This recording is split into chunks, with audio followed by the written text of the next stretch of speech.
Do you want to know what the fallen are, little one? In a sense, they are angels, but not the angels your mom imagines she prays to. Brass trumpets picnicking in the clouds. In their true essence, they are great swirling engines of wing and blood, fiery eyes that peer around the corners between worlds. Dark, radiant things conjured from fresh battlefields. A Frankenstein's Valkyrie, forever crashing to Midgard. What grief demands their hate? What vast cannibal hunger?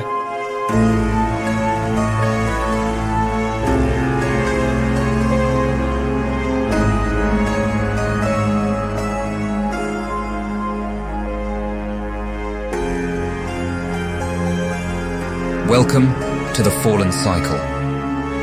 This is a universe full of secrets, waiting for those brave or foolhardy enough to seek them out. Tales from When I Had a Face was written by James Curcio, with editing by Brian Johnson. A modern fairy tale about death, loss, and finding redemption in the strangest places, for those of us still haunted by the uncertain, occult logic of dreams. The soundtrack features the work of David Bessel, along with contributions from Jen E., P. Emerson Williams, and James Curcio, from the archives of past Mythos projects.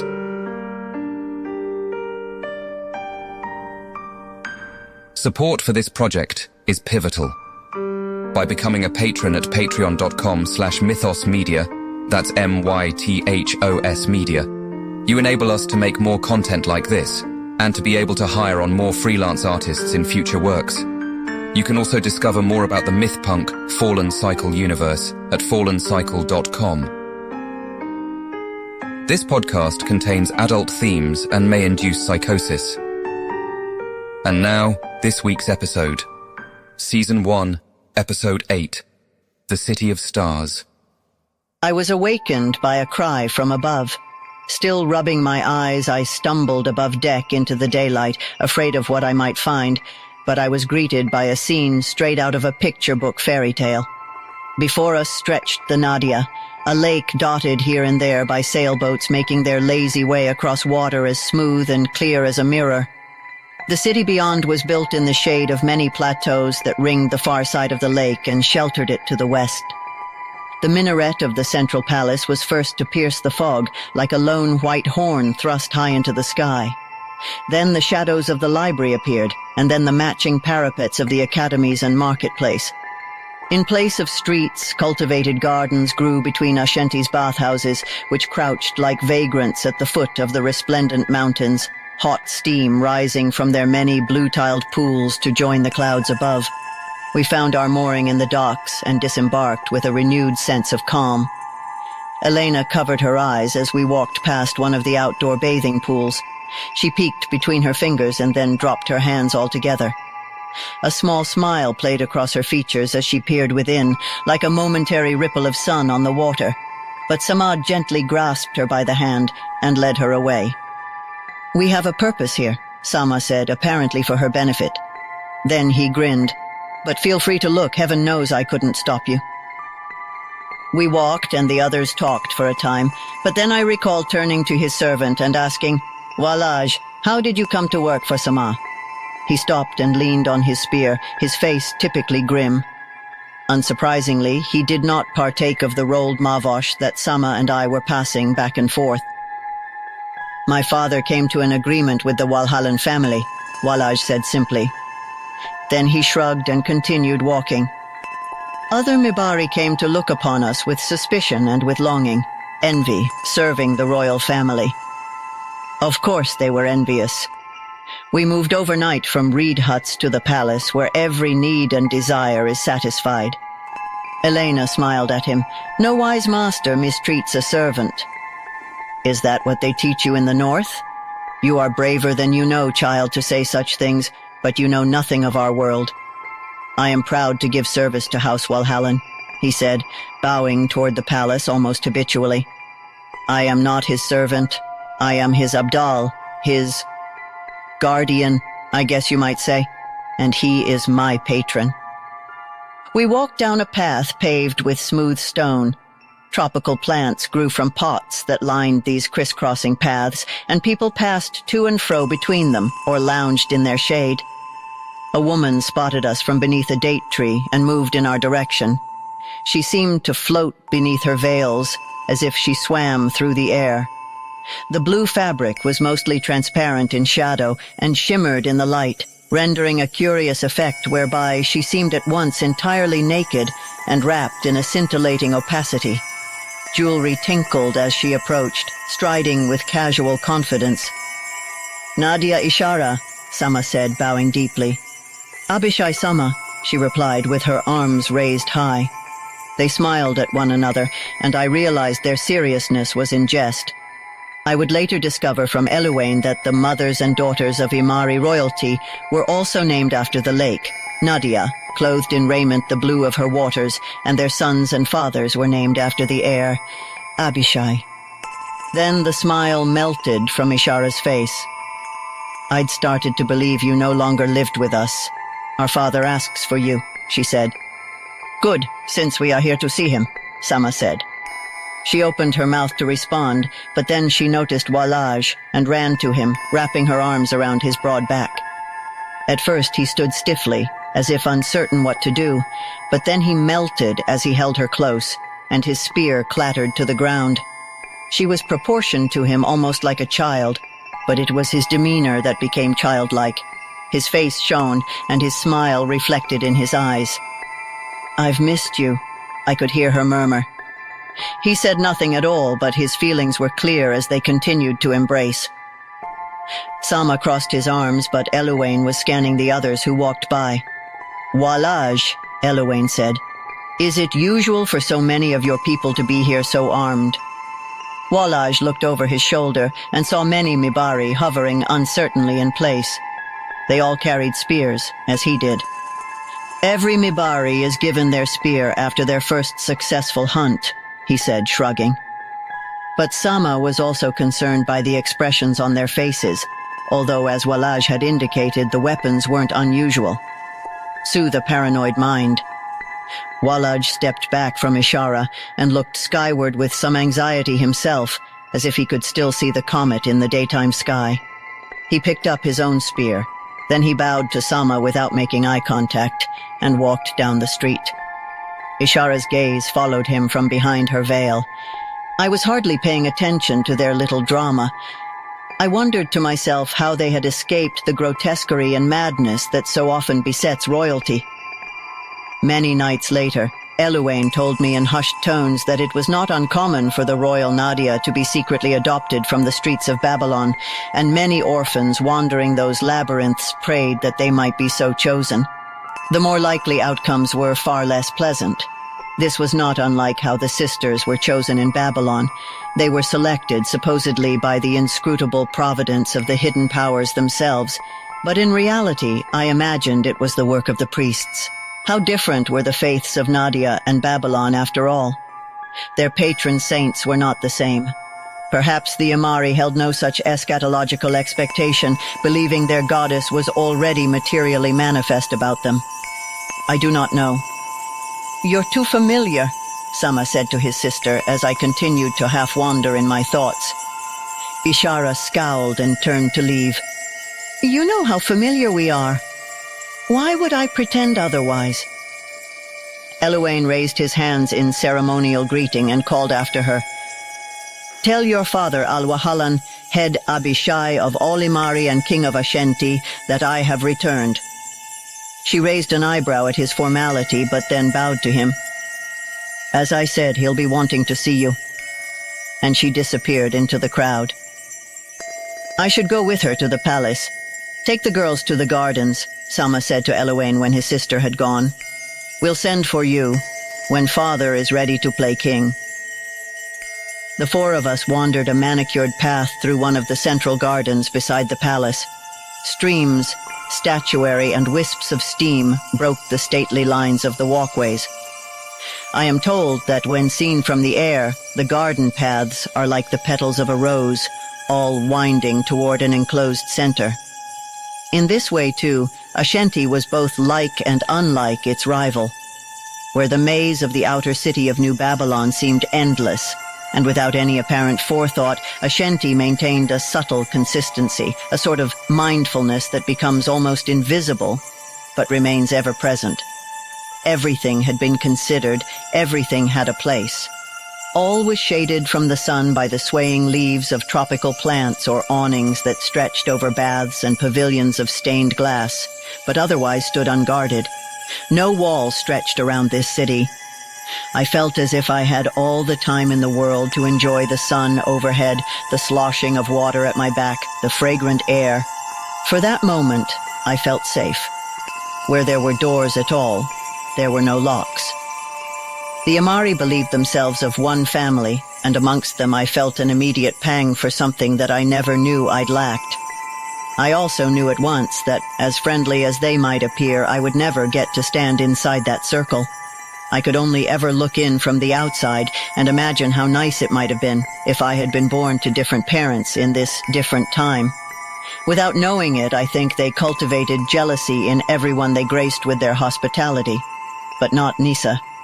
Here, in the presence of gently growing things, she was a repository of pure joy.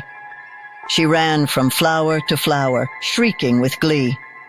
Before we could stop her, she shoved a bright purple one in her mouth and started chewing, still beaming. Elena grabbed her hand. "You can't just eat any flower, Nisa. It isn't safe. You have to know—" Petals stuck out of Nisa's mouth like the legs of a broken insect. She shrugged and pushed them in with a finger and chewed the final stragglers as well. "Never mind," Elena said, seeing it was pointless. Nisa dropped to the ground and rolled back and forth. "You're like a little puppy," Elena exclaimed. She started untying the sash that belted her waist. Nisa stopped rolling and looked at her curiously. Elena tied the sash loosely around Nisa's neck. She began leading Nisa around the garden like she was a terrier. Elouane gave a helpless shrug and took a seat beside me on an ornate bench. The garden seemed to work some intoxication on Nisa, but I could see no immediate harm in it. He seemed content to gaze at the leaves and petals of obscene plants battering against one another in the breeze, but after several minutes of silence, I felt the need to speak. "We've been so caught up in madness, rushing from one place to the next, it has hardly sunk in how strange all this is to me," I said. "I've been counting sunrises. Did you know that today is my 21st birthday?" I continued when he remained silent, his bottomless eyes fixed on me, his head cocked slightly. "Is this of significance?" he asked. "Not really, except that it feels strange recognizing that time is passing." "It isn't," he said. "At least, not in the way you're used to." He packed his pipe, and then glanced to the younger girls, making sure they were still out of earshot, only to see Nisa and Elena splashing through a pool, giggling madly. The contrast struck me as funny, and I began to laugh as well. Then Elena climbed onto Nisa's back, kicking playfully with her heels, shouting, "Forward, pony!" "Can I ask you another question?" I probed, turning toward him. "Nothing has stopped you so far," he said with a wan smile. "Will you teach me to be Oyun?" I asked. He stared at me for an uncomfortable amount of time and shook his head. "No," he said, and he would not explain himself. I fell silent, swinging my feet beneath the bench idly, surprised at how disappointed I felt, although some part of me also knew it was destined to be. I heard the buzz of a hummingbird as it zipped past. "You speak of terror, but I look around. Everyone seems quite relaxed," I said. "It is a matter of appearances and disappearances. The disappearance of the star frightens those who know One Eye's prophecy and many others as well," he said. "And the appearance of a comet in its place. This is worse still."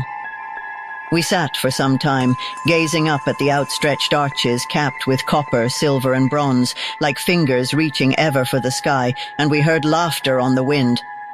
"Samah and I talked last night, and I was meaning to ask you, what happened to your people? The Chittle—" I began, but was cut off as a Mibari messenger approached at that very moment. "Elouane, Al-Wahalan request your presence," she proclaimed loudly.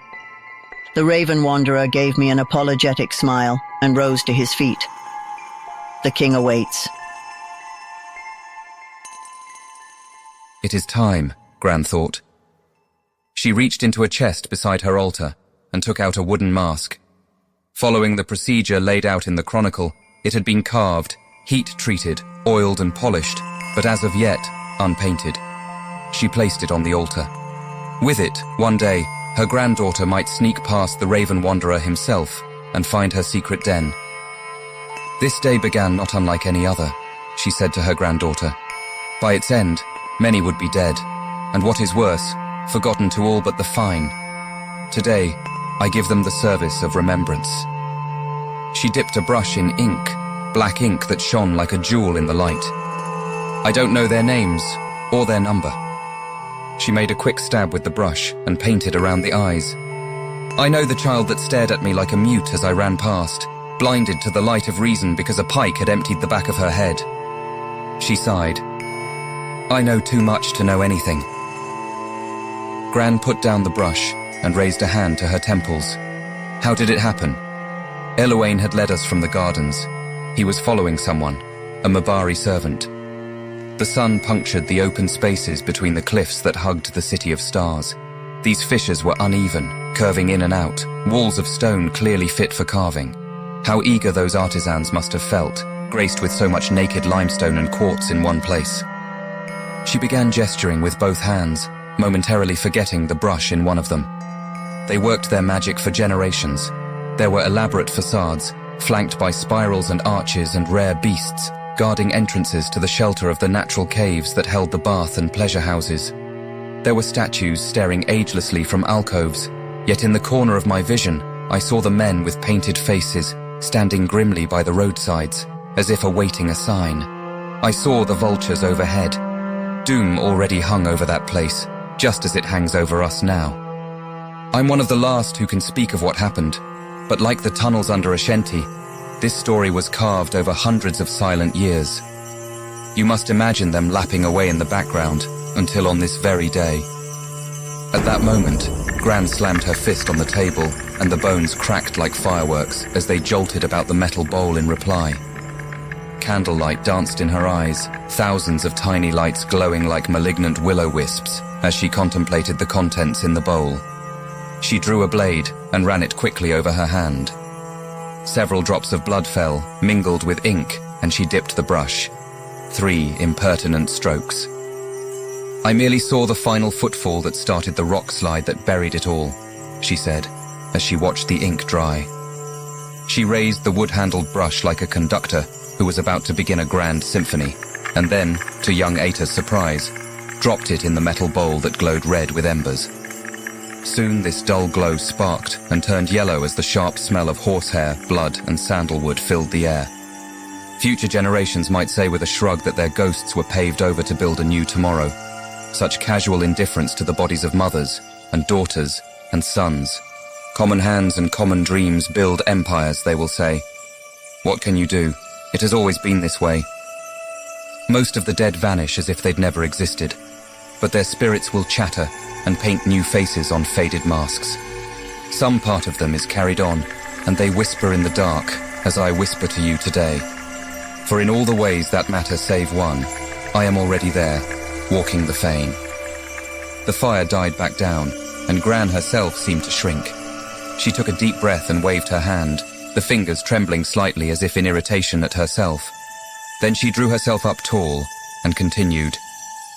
They say it began small, as it always does, like that first hint of the turn of a season. You can sense it even before it happens. A chill runs through the sun. In an instant, summer has turned to autumn. It may grow warm again after that point, but it seems that even the sun can sense her own futility. Ayta stared down at the drying mask on the altar, a vague dread gnawing at her stomach. We were taken to the gate of the royal palace, which was nestled in the center of the rosebud formed by Ashenti's many pathways. It was as if the palace were the central floret, and it was shaped accordingly. So it was said, from the center all flowed. To that center, everything would return. The inner chambers were vast, as if built for giants who no longer walked the earth. A double staircase split in opposite directions, and then rejoined at a circular outer chamber. I was told that beyond the double doors there the meeting would convene, and Elwain would, as he said, see what we may. I looked upward as we ascended. The ceiling was so far above us it felt like a vision amongst the clouds, painted with a scene of women crushing grapes under their bare feet.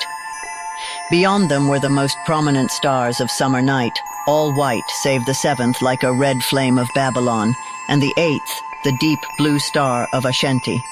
That final star was painted at the apex of the arch that supported the entire building, though its counterpart no longer hung in the night sky. In its place now loomed a comet, invisible by light of day, but I could feel its presence tainting all our peace of mind. The messenger paused once we faced the barred doors that marked our destination, and pursed her lips in apparent discomfort before reiterating, "Your companions must wait out here," to Elwain, with a sweep of her arm toward the sofas that flanked the doors. He passed through without a glance at us, and the valves closed behind him with a thud, leaving us on the landing with nothing but the attention of the house servants. The light was beginning to fail. Many hours must have passed, although I had only a hazy recollection of them. We were sprawled out on the cushions, the wreckage of platter after platter of half-eaten fruits and sweets, and half-drunken teas strewn around us like fallen soldiers on a battlefield. A short bout of well-earned gluttony had distracted us from our unpleasant thoughts and feelings. Surely Elena had some. And Nissa, well, who knows what she felt really. The servants had brought this feast hours before, and were now nowhere to be seen. In fact, the entire palace seemed empty and permeated with uneasy silence. We simply could not eat another bite. At that moment of indecision and lethargy, we spotted Wallaj bounding up the stairs, but the look on his face immediately quelled our joy in seeing him. "Where is Elwain?" he demanded, breathing heavily. I pointed toward the door. "He's in—" Wallaj pushed past before I finished, heaving the door open with such impetus it slammed loudly against the wall. Inside was a long stone table. Around it sat Elwain, Samah, and many Imari dignitaries, and at its head was their king, an older man, heavy-set and hairy for an Imari, with a great beard and eyebrows that seemed to shift as constantly upon his face as tufts of cloud across the sky. Elwain had been drafting a letter when Wallaj stormed in, and he did not at once look up at the intruder. A breeze blew through an open arched door at the back of the room that led to a balcony beyond, and everyone paused. "Well, speak, Wallaj," Al-Wahalan bellowed. "You are welcome here, but stand there panting like an overworked horse. It is making me nervous." Wallaj leaned heavily on his spear. "Forgive me. Forgive us. The hungry star grips my people. Their eyes roll back, their hands clutch weapons, and they see only hate. This is not the way. This thing they do is wrong. So I come to you and ask that I may serve you one last time. Let me save your lives." Al-Wahalan shook his head. "I still do not understand you." He turned to Samah and said, "What has gotten into your abdal?" Wallaj's voice grew thin and nearly broke. "Here, now, in the courtyard. Ishara, she is taken." The king rose to his feet at this and cut him off. "My daughter? What about her now?" Elwain rose as well, but the others remained paralyzed in place. "All of you! Up, up!" Wallaj shouted, raising his arms over his head. When even this didn't rouse them, he rushed into the room, grabbed an engraved platter from the table, and hurled it to the ground. This clattering crash finally jolted the group, awakening them abruptly from a peaceful 500-year slumber. Samah pointed toward the arched door. Through it, at first, we saw only smoke. "They will burn the library," Elwain gasped. He rushed toward the balcony, ravens all at once taking flight about him, feathers tossed into the air in his wake. "This way!" he yelled as he ran through the door to the balcony beyond and looked down upon the doomed city in horror. It was night on the first day of autumn. Gran was staring into the candle, brooding like the dim sky that lay outside her window. The Imari and Mibari were as estranged siblings, one always blessed by fate, the other equally cursed. Eventually that turns to resentment. No good could come of it. She ran a finger back and forth across the flame. "You're still too young to understand what followed, little owl." Ayta nodded, her mouth a stoic, soldierly line. "The Mibari killed them." Gran only smiled. But the younger Ayta shook her head. "I do too understand. My cat Dana was my only friend before you came. She died, but I still see her in my dreams sometimes." Dana, who had been her second shadow, was transformed in an instant into a thing like a bushel of hay. She had picked it up, gingerly at first, but found this object she held was no longer her companion. Stiff and strangely light. She didn't yet have the words for any of this. "Listen," Gran said, removing the finished mask from the altar and holding it out to Ayta, who reached up to grasp it in her tiny fingers. Though her face was still too small to fit, Ayta put it on, as Gran continued to speak. "Let your soul pass unnoticed, a scout in this world for those of us who dwell forever in that other one. We will see through your eyes." When Ayta had stood over Dana's body all those years before, her mother said that it was the spirit who was gone. Something was not there that had been before. But Ayta had felt otherwise, although she didn't say anything. All was as it had been before her little playmate first arrived. A hint of the true mystery. The dead do not leave, their enduring absence is only revealed. She remembered the pain so clearly, the tiny void that seemed to open in her life. But this was her pain, her void. Nothing had changed. Not really. The world was unmoved.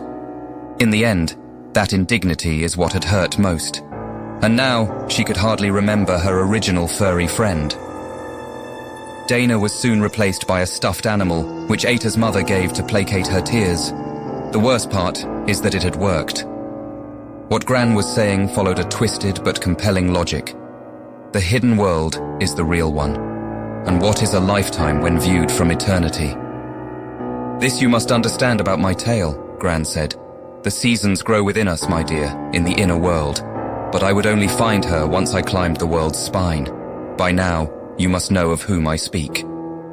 A cat yowled somewhere in the night, and old Gran began to cough. "The next stage of your training begins tonight. I warn you, it always exacts a price." A beat-up taxi drifted by outside. Gran huddled in her blankets, just a shadow in a room in a sprawling city. The year was 1999, a number that meant nothing. It was a time that was alien to her, and she was an alien to it. She was small and frail, the city around her large and indifferent. That is all for Season 1. We will be taking a brief pause before continuing with Season 2, The Fall Tree. Stay up to date with upcoming episodes by subscribing at fallencycle.podbean.com or wherever you prefer to listen to your podcasts. Check out the work of the contributing musicians. Those links and additional information is available in the text provided along with this episode. This audio edition was produced by James Kershaw, along with text-to-speech synthesis. A statement on the use of LLMs is available on our website for those curious about how we do and don't use these technologies. This podcast is Creative Commons 3.0, attribution, share and share alike, non-commercial use.